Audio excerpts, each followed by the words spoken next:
दोस्तों 5 हिजरी को हमारे नबी पाक सल्लल्लाहु अलैहि वसल्लम एक गज़वा से वापस मदीने की तरफ तशरीफ़ ले जा रहे थे।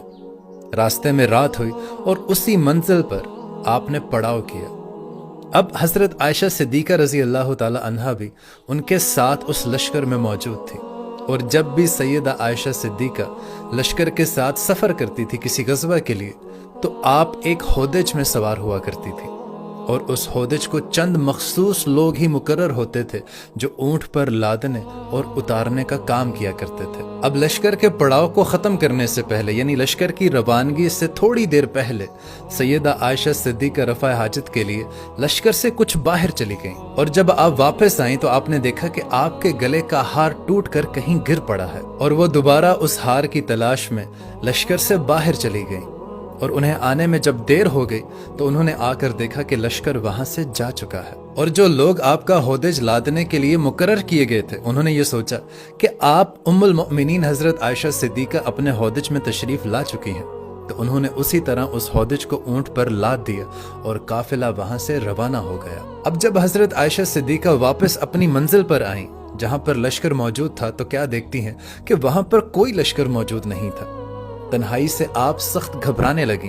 अंधेरी रात में अकेला चलना भी आपको खतरनाक महसूस हुआ, इसलिए वो ये सोचकर वहीं पर लेट गईं कि जब अगली मंजिल पर लोग मुझे नहीं पाएंगे तो वापस जरूर मुझे इसी जगह पर ढूंढने आएंगे। अब हजरत आयशा सिद्दीक़ा रजी अल्लाह तआला अन्हा वहां कुछ देर के लिए लेट गईं, और लेटे लेटे आपको नींद आ गई।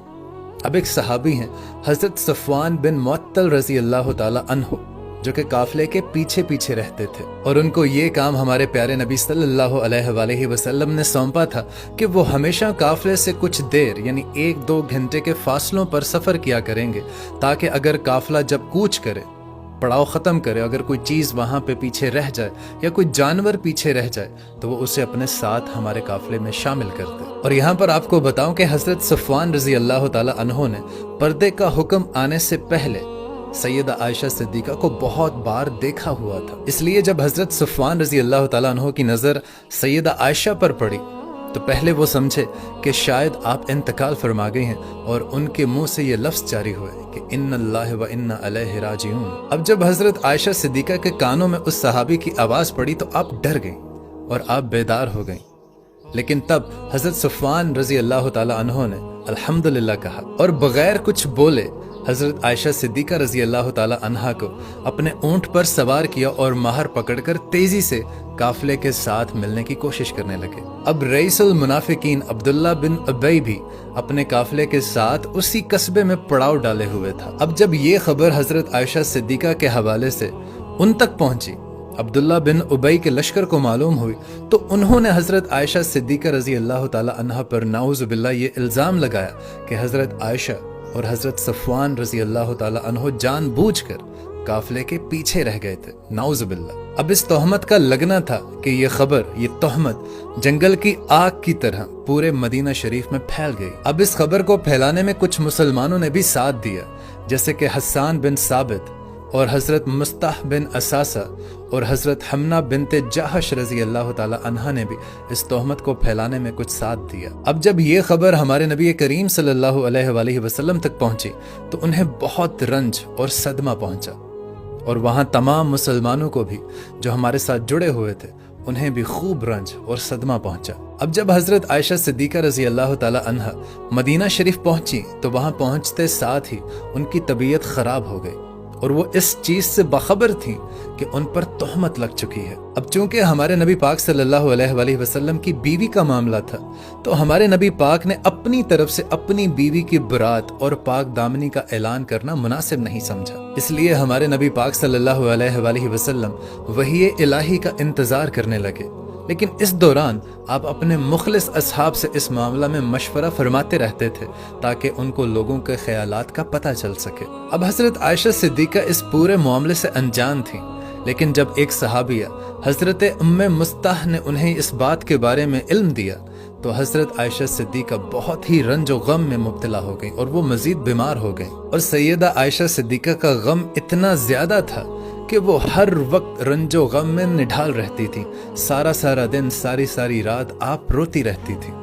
جب صدمہ آپ کی برداشت سے باہر ہو گیا تو آپ نے نبی کریم صلی اللہ علیہ وآلہ وسلم سے اجازت لے کر اپنے والدین کے گھر تشریف لے گئیں۔ اب جب آپ اپنے گھر واپس تشریف لائیں تو ہمارے نبی کریم صلی اللہ علیہ وآلہ وسلم بھی ان کے پاس آتے اور ان کا حال پوچھ کر روانہ ہو جاتے، لیکن ہمارے نبی پاک صلی اللہ علیہ وآلہ وسلم ویسے حضرت عائشہ صدیقہ سے بات نہیں کر رہے تھے جیسے وہ عام طور پر کھل کر بات کیا کرتے تھے۔ آپ جانتے تھے کہ سیدہ عائشہ صدیقہ بالکل پاک صاف ہیں، لیکن لوگوں کو اس بات کا ثبوت چاہیے تھا۔ اب نبی پاک صلی اللہ علیہ وآلہ وسلم نے اپنے تمام صحابہ کو ایک مسجد میں اکٹھا کیا۔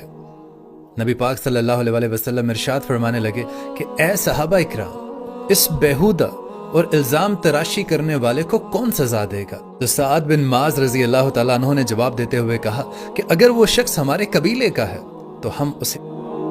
اور اگر اس شخص کا تعلق کسی اور قبیلے سے ہے تو اے اللہ کے نبی آپ ہمیں حکم دیجئے ہم اس کو۔ اس سارے واقعے کے بعد ہمارے نبی پاک صلی اللہ علیہ وسلم حضرت عائشہ صدیقہ کے گھر تشریف لے گئے تو آپ سیدہ عائشہ صدیقہ سے فرمانے لگے کہ اے عائشہ،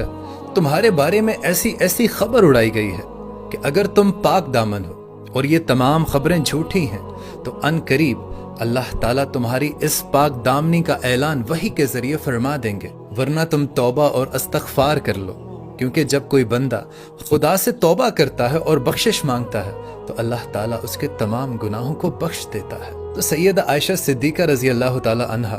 ہمارے نبی پاک صلی اللہ علیہ وسلم سے کہنے لگی کہ یہ جو خبر لوگوں نے بے بنیاد اڑائی ہے اور یہ لوگوں کے دلوں میں بیٹھ چکی ہے اور کچھ لوگ اس کو سچ سمجھ چکے ہیں، اب اس صورتحال میں اگر میں یہ کہوں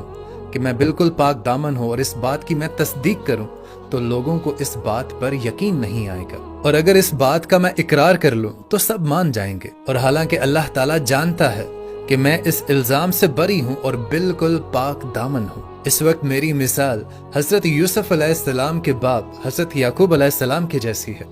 یہ کہہ کر ام المؤمنین حضرت عائشہ صدیقہ نے ابھی کروٹ بدلی ہی تھی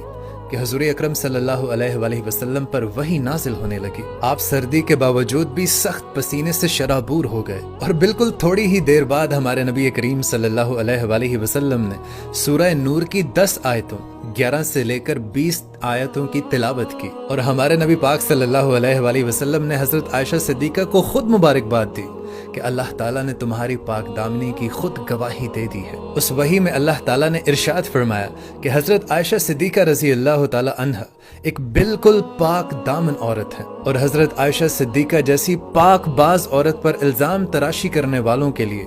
آپ نے کوڑے مارنے کا بھی حکم صادر فرمایا۔ اور دوستو، اگر آپ سورہ نور پڑھیں تو سورہ نور میں واقعہ افق کا بھی ذکر کیا گیا، جس میں کفار کے ساتھ ساتھ 3 مسلمانوں کو بھی سزا کا حقدار ٹھہرایا گیا۔ اب اس وحی کے آنے کے بعد ہمارے نبی کریم صلی اللہ علیہ وآلہ وسلم نے مسجد نبوی میں ایک خطبہ پڑھا اور سورہ نور کی وہ تمام آیتیں تلاوت فرما کر مجمع عام کو سنا دی،